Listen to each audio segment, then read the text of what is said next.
Hi there. My name is Lucas Weiss, and I am the host of the Weesesports Quarantine Chronicles. For today's episode, I'm joined by Blake Murphy. Blake is a Toronto Raptors reporter for The Athletic. Given that today is the one-year anniversary of the Toronto Raptors winning the NBA championship, Blake and I dive into this historical Canadian sports moment. Blake's favorite memories of covering the Raptors in this playoff run, as well as the legacy of what this championship means for Toronto and Canada as a country.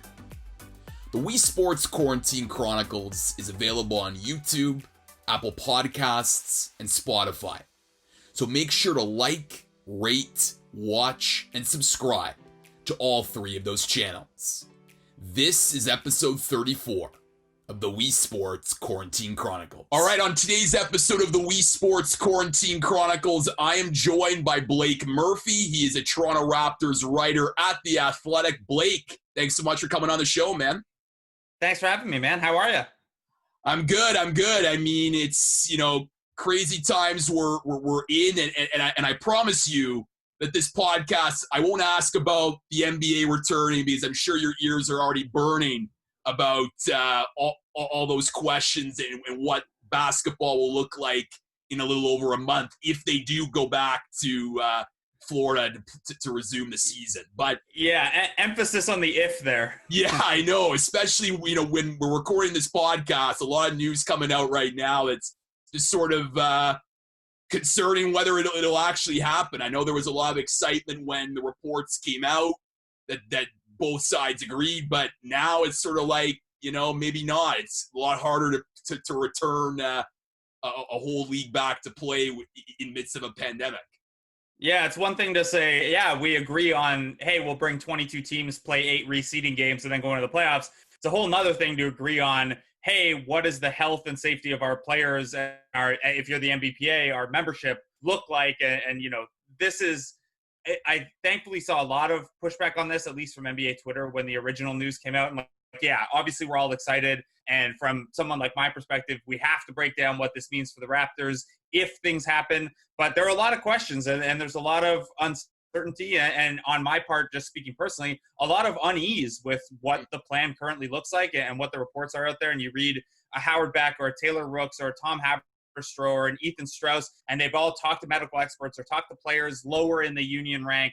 And there's, that uncertainty does not lie only with me. That's something that's real right now. So, I would love to have basketball back and get back to my regular job and stuff like that. But, then you go beyond the pandemic, and there are concerns of, the players want to continue to use their voice and make sure those voices are loud in whatever the return protocol is. So definitely a lot to be figured out, and a lot to be figured out that goes bigger than, hey, we have some games to watch and cover.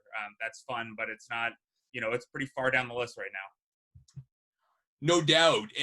But Blake, the reason why I wanted to bring you on this podcast is because when this episode is released, it's going to be the 1-year anniversary of the Toronto Raptors winning the NBA championship. It's crazy that, how much has changed in a year, but 1 year ago, June 13th, 2019, it was game 6 of the Raptors and the Warriors. The Raptors, of course, winning 114-110, winning their first NBA championship and shutting down Oracle Arena. Blake, just to start off, I mean, looking back, 365 days ago, what was that just experience like for you as someone that has been covering this team for many years to finally get to witness an NBA championship? Yeah, it's cool. I mean, from my perspective, it's obviously it's very cool, and I was a fan before I did this as a job. But I'd only been covering the Raptors as my full-time gig. That was my 5th season. So it's I for a Doug Smith or a Michael Grange or one of those people, yeah, it's amazing that you finally got one. I didn't quite feel that same oh my God, finally. For me, it was more about one, being a member of the Raptors community and fan base for so long. It was that feeling for the fans and knowing how happy everyone was. And then over 5 years on the beat, you get to know the people around the team pretty well, or at least, as well as you can, while maintaining that kind of arm's length for objectivity. And it was really cool in that sense to see, these people at the pinnacle of their careers and lives in some cases, and get to be around for, what would be the biggest moment in their careers probably that they'd worked so hard for. So for me, it was that combination of things. It was, oh my God, like especially after witnessing what happened after the Eastern Conference Finals victory and the way the city celebrated and things like that. For me, it was like a holy cow, I'm so happy for everyone.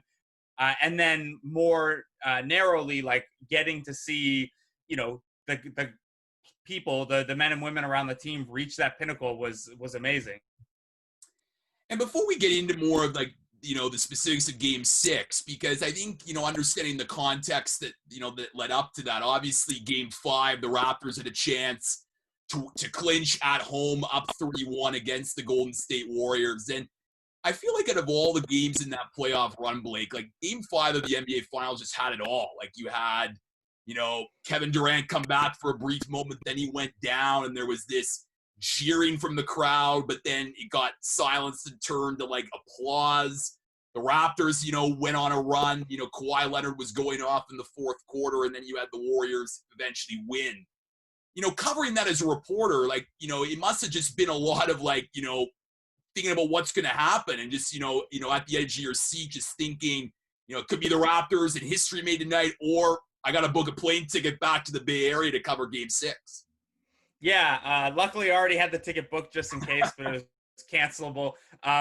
Yeah, it was interesting, and I will say I'm glad that it didn't end in Game 5 because the Kevin Durant stuff hung over that game and was too sad to like. It would have felt, obviously they still would have celebrated and stuff like that, and you in a vacuum prefer to win at home than on the road. But I feel like Durant's injury would have hung over that a little too much for that to be like the best possible championship win.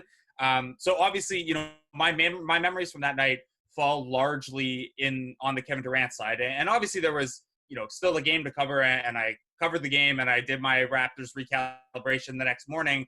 But the thing that I remember most from it was after the game, Kawhi Leonard in his podium session talking and rare for Kawhi, opening up about the mental health side of what an injury, the toll an injury takes on a player. It was one of my favorite things that I wrote during the playoffs, actually, was about kind of Kawhi and KD, and there were some good comments from Andre Iguodala about the mental side of that. And I think that's something that we as fans and we as people who cover the sport sometimes underrate, that there's also this mental toll with, if you're Kevin Durant, it's going to be over a year. Now we're looking at a year and a half, maybe before a year and 3 months before he's back on the court. So, obviously, when you look back at what the Raptors championship was, I think it's for the better of the narrative and the celebration that it went to a Game 6. But that game was crazy. Draymond getting a fingertip on that Lowry shot. A lot changes on that. Now, obviously, the Raptors still win, so nothing changes in that regard. But I think the way it felt when they finally won and the way it's remembered now changes pretty significantly if it comes in Game 5. And it just also seemed, to Blake, watching it, from a fan's perspective, that, the Raptors just seemed to have, even after that game, a lot of resolve. Like they didn't seem, dejected, and they always treated, going to the Bay Area as a business trip. Was that the feeling, in those days leading up to the eventual clincher of Game 6 in Oakland? Yeah, I think it was twofold. One was, Kawhi Leonard had kind of set the tone, and everyone remembers the quote, like, F it, let's go get two, or whatever the exact wording was at that point in the series. But so I do think his leadership and his style of his approach to things helped settle things where it was like, okay, you know what, we're still up 3-2. We still have two chances at this. There's no reason to panic or anything like that. And I remember Jordan Lloyd tells a story of after the Raptors went up 3-1 in Oakland, he kind of had a smile on his face on his way back to the locker room, and Kyle Lowry grabbed him, was like, no, like, it's not done yet. Like, the next win's the hardest. The last win's the hardest. So I think there were elements of that.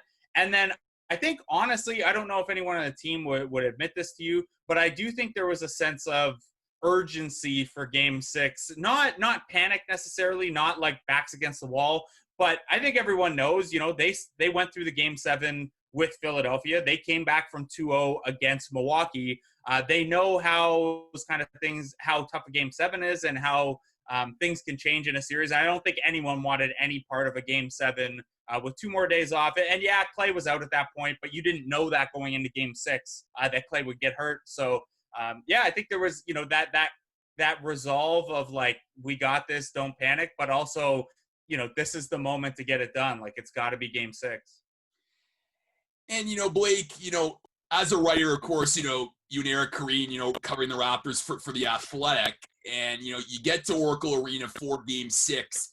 As a writer and a journalist, covering such an important game, what's the process of, like, how do you decide, like, what assignment you're going to be focused on? Like, was it, I know you mentioned about the recalibration happening the game, the day after a game, or, because so much can happen again in a game where you're either writing about the Raptors winning it all or the Golden State Warriors forcing a game 7. Yeah, so you can go a couple different ways, and I'm fortunate that Eric and I have a good working relationship, and it normally figures itself out. So, the way it would go most often is Eric kind of, I'm going to write the recalibration the morning after, no matter what, which was the more technical base. Like, here's what the matchups look like. Here are a couple plays and adjustments, things like that. Night of the game, Eric would usually pick, which story he wanted to do, and I'd take a secondary storyline. And then, practice days and off days, we just kind of figured out. Going into games 5 and 6, though, you have to have something ready at the buzzer if they win the championship. So I don't do this very often. I'll do this when I ran Raptors Republic. I was big on pre-writing things for like free agency. So I remember the summer that Kyle Lowry, PJ Tucker, Patrick Patterson, Serge Ibaka were all free agents. I had pre-written, and if you had looked in our Raptors Republic WordPress, there were 2 versions of the story for each of those guys. And I think it was the same the year prior when Bismack Biyombo, like I had written like Bismack Biyombo goes to team X for salary Y ahead of time. But for a game, I've always been hesitant about it because like you need the feeling of the game. You need the emotion of the game in your story. And if you pre-write too much, you're not going to be able to capture that often. I mean, there are some writers who can do that and can kind of anticipate to capture it. For me, though, it was a challenge of like, what is trying to put yourself in the feeling of what is this going to feel like, and what's it going to feel like for the team, and what's it going to feel like for the fans, and to try to pre-write something for that. So before game 5, I tried that. It wasn't a full article. I was going to have to fill in game details and stuff like that. But I kind of, and this is unusual for me because I've never really been like a visualization person or a meditative person or anything like that. But I did try to like kind of just sit there and visualize what the moment could be like and how the fan base may react and what it might mean for some of the players.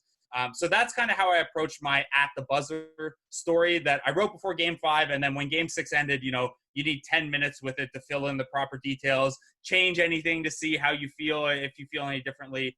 And then after that one, it was kind of I was still going to do my recalibration, but you wanted a scener. So Eric took the locker room and I took the podium. Which is normally how we split it up. Like usually with 2 of us, one person does the locker room, one person does the podium, because it's kind of timeline wise, you can't do both. I did hit the locker room really quickly because I wanted to see what the champagne spraying was like, and I wanted to get the Danny Green spraying champagne on all the media moment. So yeah, that's how we split that up. So I handled the like, here's Nick Nurse at the podium, here's Kyle Lowry at the podium, that kind of stuff. Here's Pascal coming in still in his goggles, soaked at the podium. While Eric did the locker room stuff and more of the scene there. So that's kind of how we split that up. And then the nice thing about winning the NBA Finals is that there's no shortage of things you can write, right? So I did the at the buzzer game over. I did kind of the scener from the press room. I did the recalibration in the morning. And then I also did like, I can't remember if it was 40 or 24 or something like that. Whatever the number was, I was just like, here are the thoughts and feelings I have left over. And I wrote that on no sleep, like the next morning at my hotel. I think it was like 6 or 7 a.m. Those recalibrations took a couple hours. So once that was done, I was like, you know what? I'm not going to sleep. I wrote this last thing. Then I went to see the Sea Lions in San Francisco while I waited for my plane. So yeah, I think I ended up writing 4 things off of that. It was awesome. And it was just like, at one point I could have gone to sleep, but like the adrenaline is kind of keeping you. And there's like I wrote a couple things, but I still have so many more thoughts and feelings because this has been 24 years in the making. And for me, like, 10, 11 years in the making since I started writing and doing Raptors Republic. So I had a lot to get out. No, for sure. And I gotta ask, like, do you still have like, are the clothes that you still wore like still stained with champagne from the Danny Green spray? I thought about it. So I was dressed fairly normal, like a button up and nice jeans or whatever. Like I'm not a suit up for the game kind of guy unless I have a TV spot or whatever. And I had intentionally worn like a retro Nike windbreaker over top of it because I figured that something like that was going to happen, and I wanted to have something that was a little more protecting.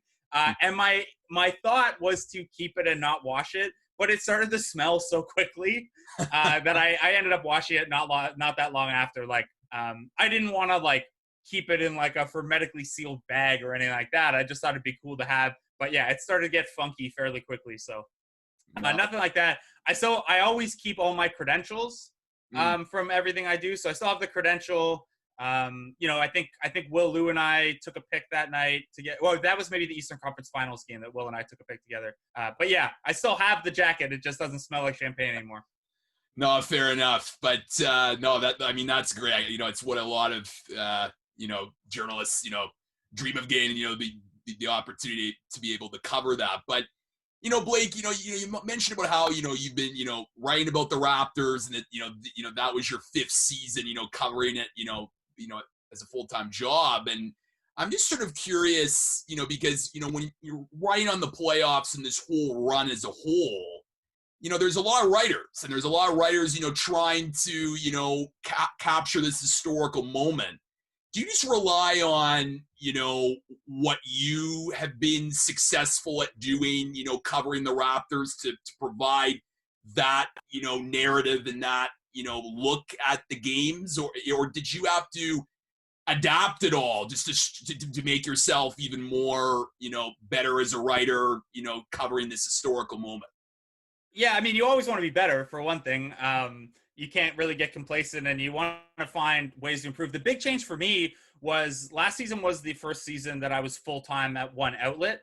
So prior to that, the couple playoff runs before that, I ran Raptors Republic and freelanced all over the place. So the hardest thing for me in prior playoffs was, I mean, first of all, the volume that I was writing was just so much higher because I was doing a pregame news and notes, a postgame news and notes, a preview, sometimes a recap, and then also my like analysis or feature work.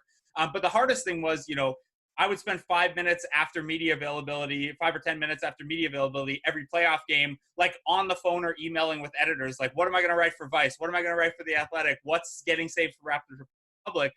So this past season, I was fortunate that I didn't have to do that. I could just focus on my stuff with The Athletic.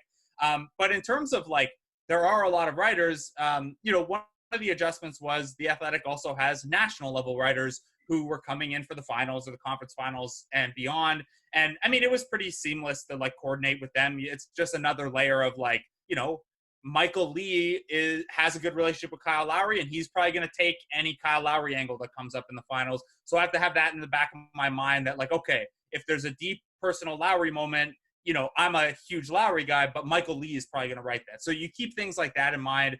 But I try to keep that like in-house in terms of like I was focusing on what other athletic writers were doing. But the advice that I've given some other writers, at least when it comes to the playoffs, in the regular season and overall, I think you kind of have a duty to read a lot of other people who are covering your beat. You want to get alternative perspectives to make sure you're not kind of creating your own echo chamber or not challenging the way you're seeing the game or seeing certain storylines.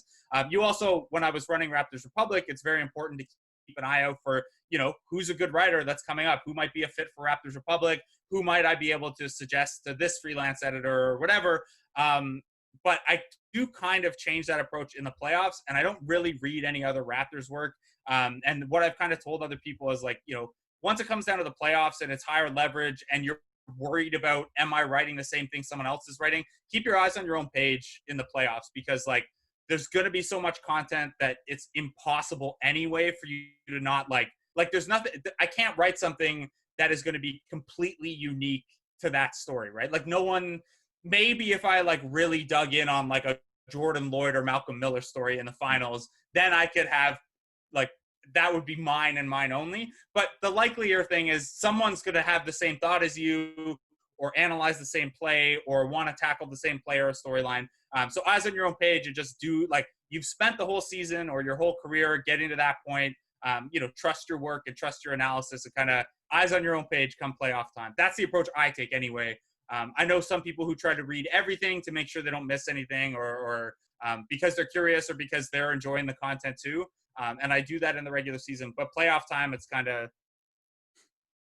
You're like LeBron James. Shut off your phone. Shut off social media during playoff time. Certainly don't do that. No, I know, but like similar thought in terms of just don't read other people's work. But no, yeah. I mean, don't get me wrong. After the finals, I went back and there are writers that I want to read what they wrote and how they contextualize things and see, oh shoot, I missed that angle, or I could have come at it from this approach, or matchup wise, maybe I missed this thing. But yeah, during the playoffs, there's so much going on, and I'm personally writing so much that I think you can get lost in trying not to do what someone else is doing or write what someone else is writing. I just and the other element is too, like, I don't want other people's ideas in my over the course of the season. You, like I said, you want to challenge the way you're seeing the game and the way you're approaching different problems for the team and stuff like that.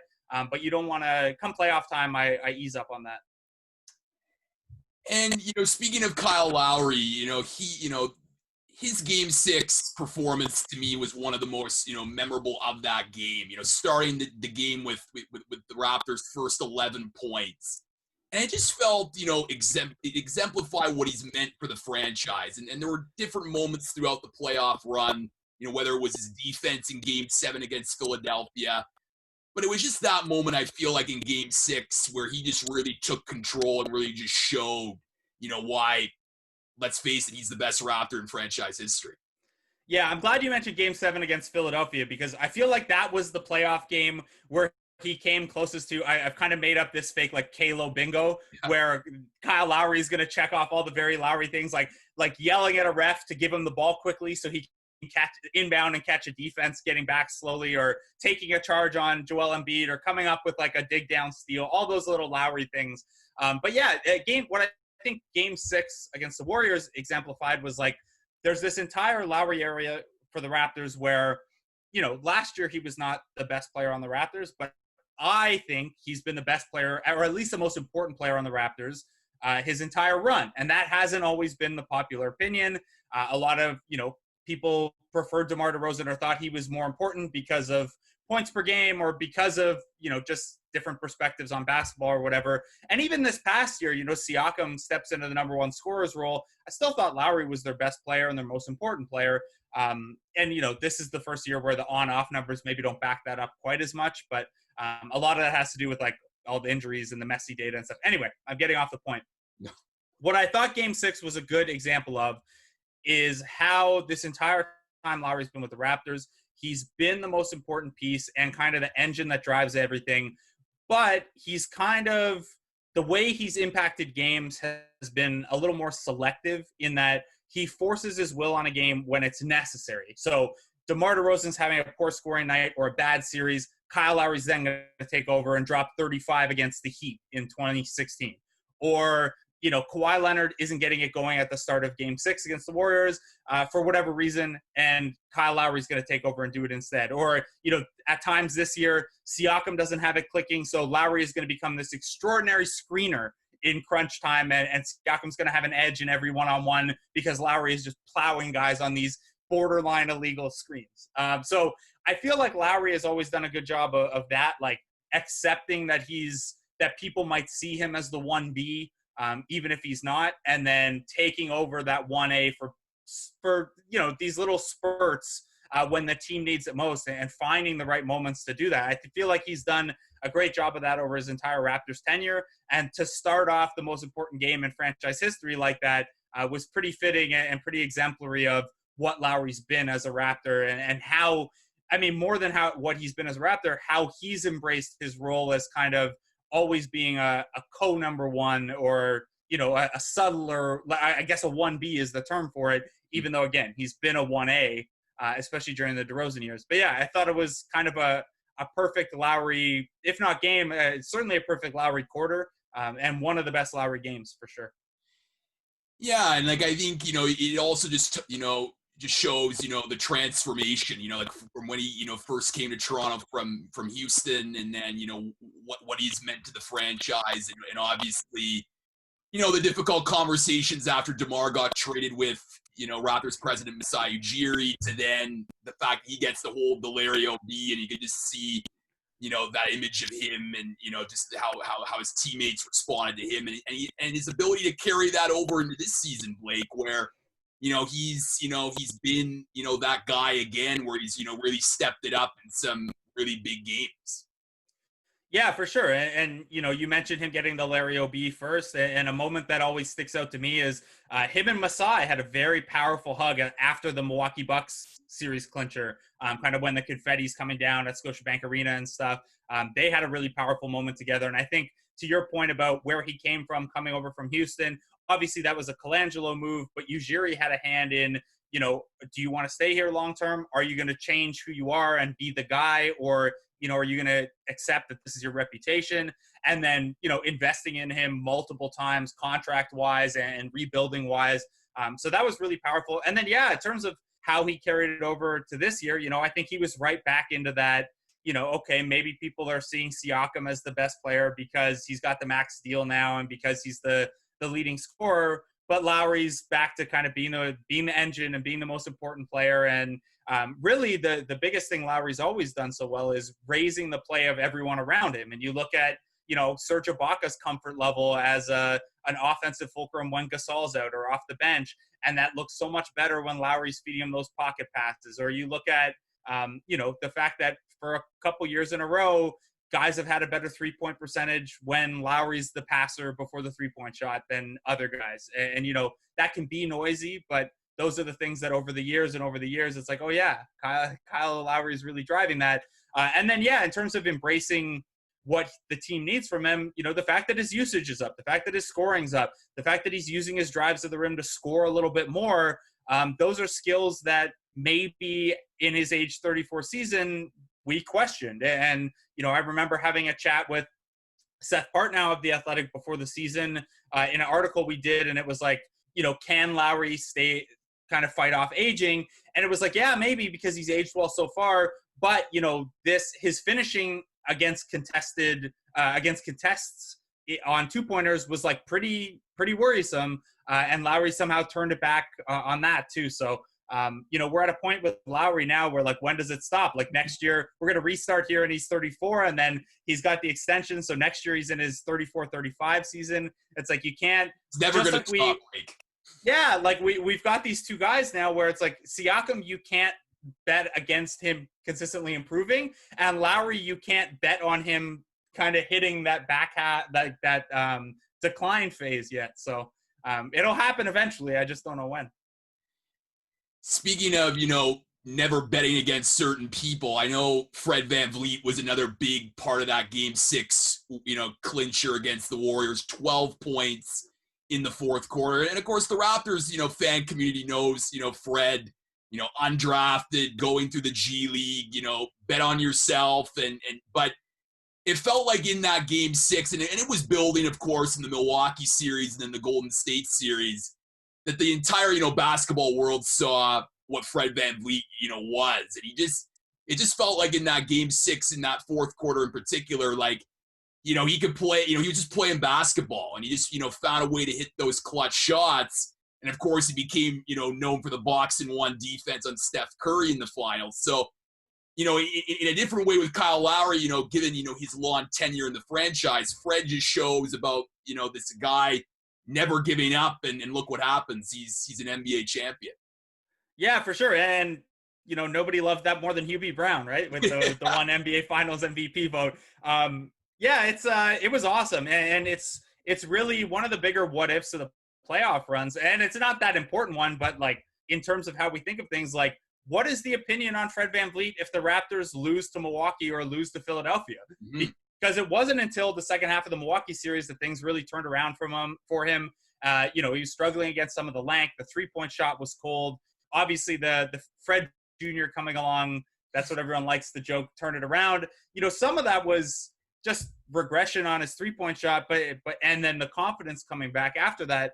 But yeah, I don't think over the last 9 games of the playoffs anyone raised their stock higher, both in terms of like his next contract and also like what he means to the fan base. In doing, I've had a lot of conversations with people who became fans or became bigger fans or were lapsed fans and came back during the finals run. And for whatever reason, we did a fan survey at The Athletic during the hiatus to kind of get into some of this stuff. And when I was talking to people for the story I did on, people who came into new relationships or had their relationships changed during the finals run, Fred VanVleet was by far the most, like, if you narrowed it down to who is the favorite player of new fans, it's Fred VanVleet.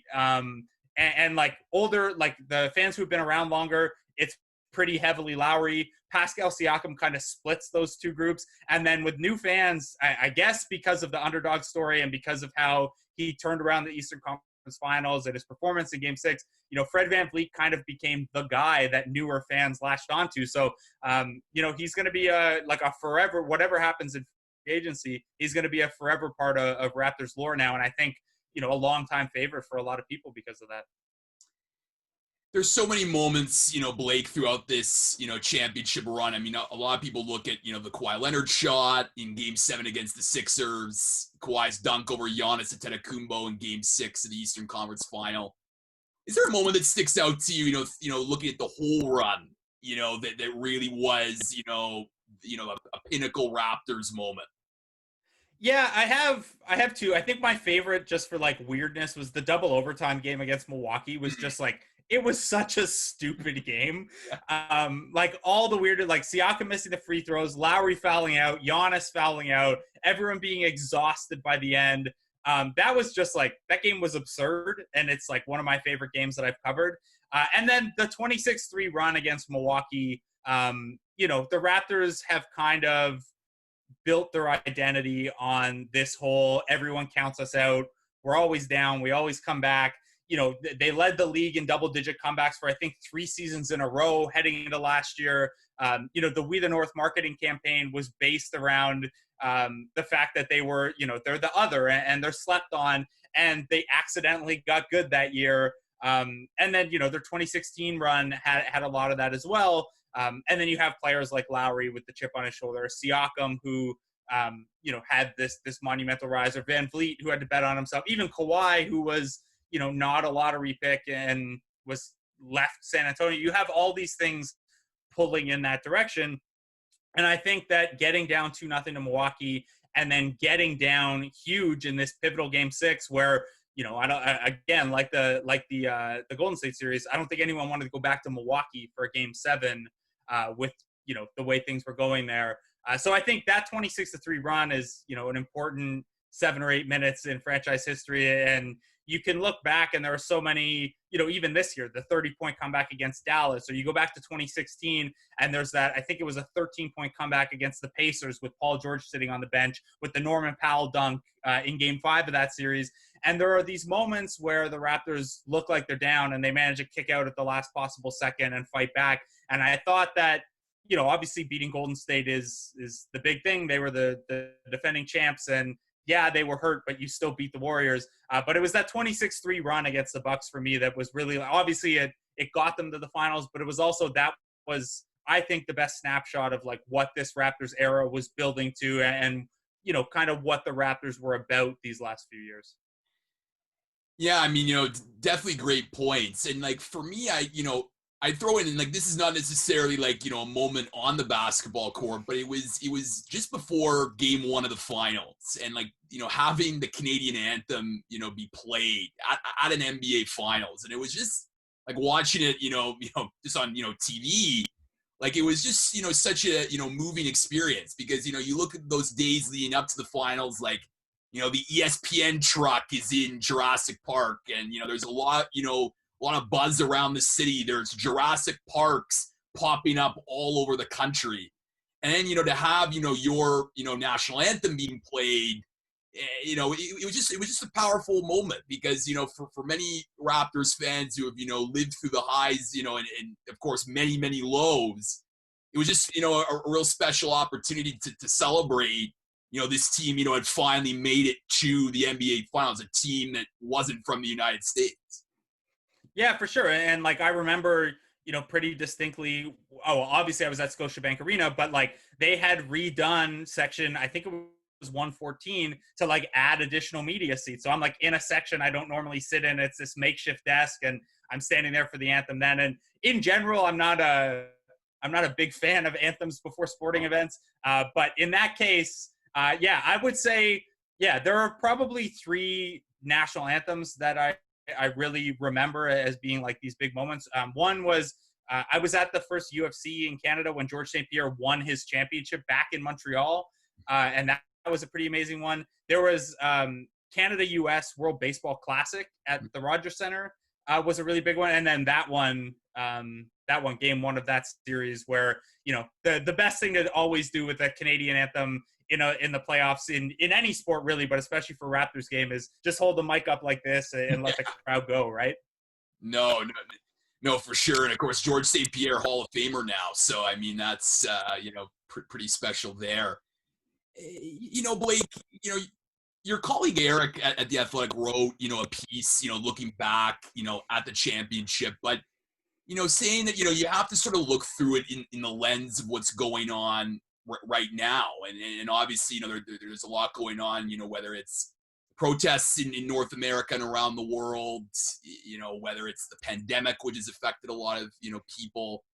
And, while I think it's special to, remember and to, it was a happy, really happy time for the city and the country. Like, I think, this year it's definitely, it's such a different tone in remembering, a special moment, just given everything what's going on.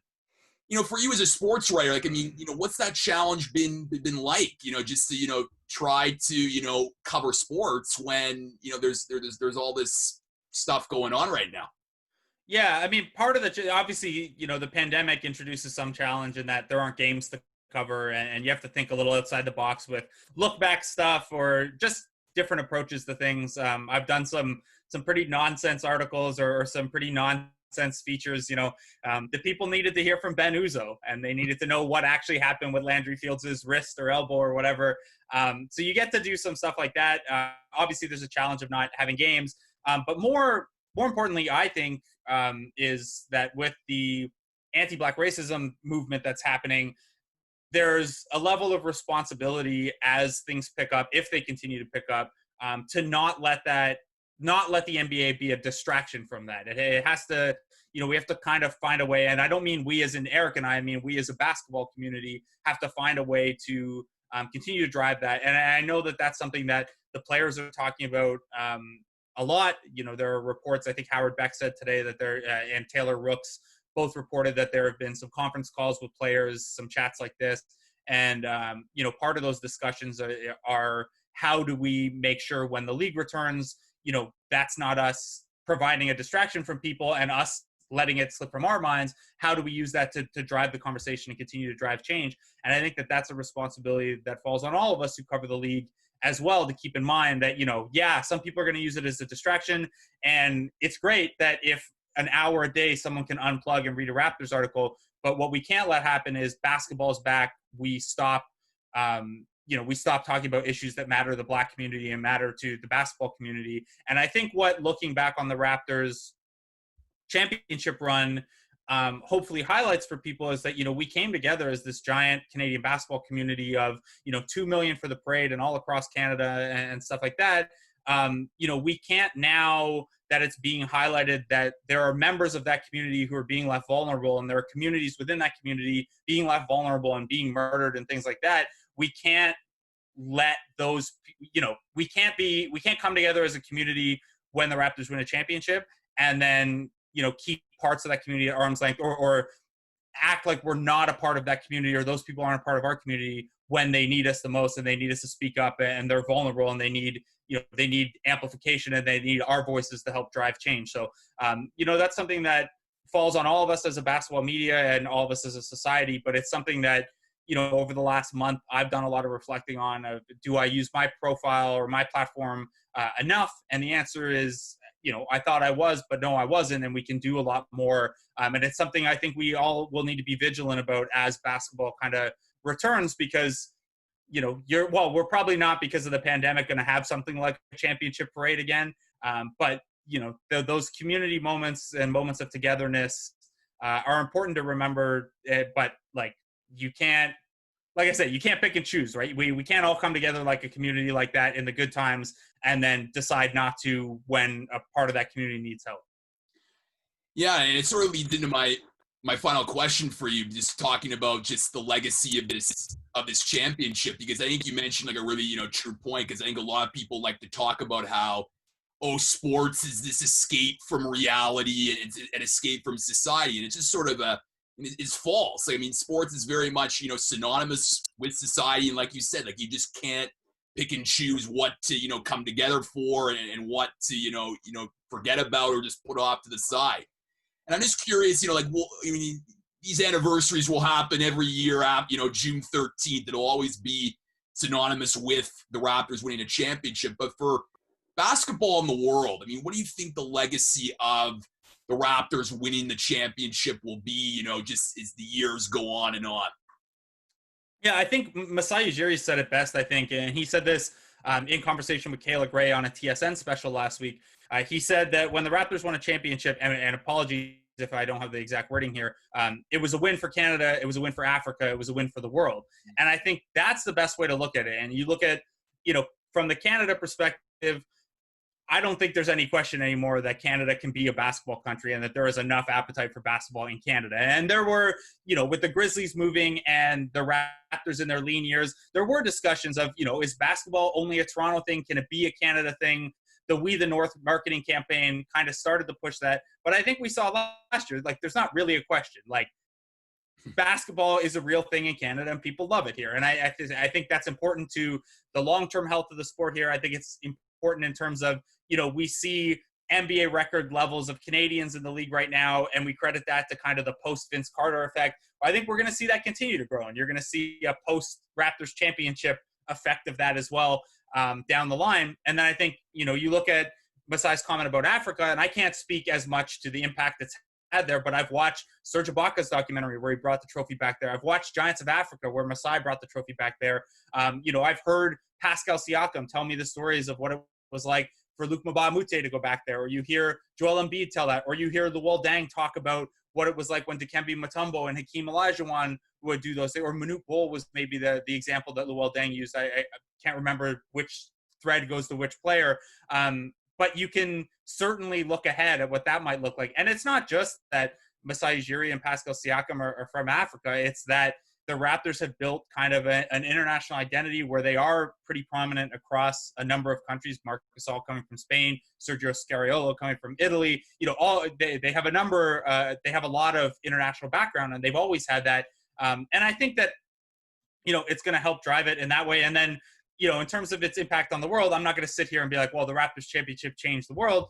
But I think, if you look at how the Raptors were made up and the personalities who made them up and how well some of the Raptors have used that platform to try to drive change in other aspects, like Siakam trying to set up his own camps back in Cameroon, whether those are part of Giants of Africa or kind of a sister to them, or you look at Kyle Lowry marching in the protests in Philadelphia, you look at Malcolm Miller being outspoken on social media about these issues, and then, of course, Masai using his platform to challenge other leaders and white leaders in basketball to use the sport to drive change the same way he's always tried to do back in Africa. And I think, it's important that the Raptors won the championship because they have a lot of important voices who want to use that platform. And hopefully, as we start to come back together as a basketball community, I know the Raptors are passionate about being a part of that change, and hopefully that's an NBA-wide thing.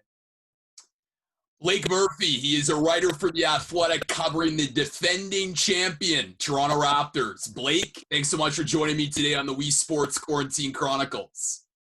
Thanks for having me, man. It's been great to hear your voice. I missed it.